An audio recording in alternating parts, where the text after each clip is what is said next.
This is a blood ring. There's no defined veins and no movement. In the darker egg, you can see a little black spot moving. Just gonna squeeze back and forth. So if you notice a super squiggly line where I marked out the air cells when they first got here, you'll notice that the second line is way rounder, and that's the effect of shipping on air cells. And this egg is a clear, it's got no development at all. It was just either infertile or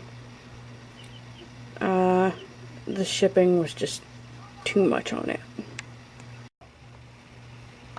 This is an even better example of air cell that was messed up in shipping. The smaller circle on the inside is whenever I candled after they got here, and the larger, smoother circle is day 7 candle.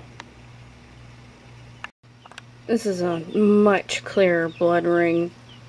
You can see it dipping down. That's where, for whatever reason, they began to develop.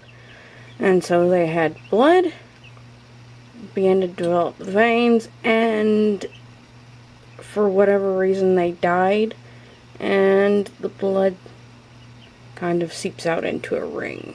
So we have a blood ring. I can honestly say it's a good day when no eggs oozed. And out of 21 shipped eggs and 12 of my own, only 3 eggs were no good. And those were all 3 shipped eggs.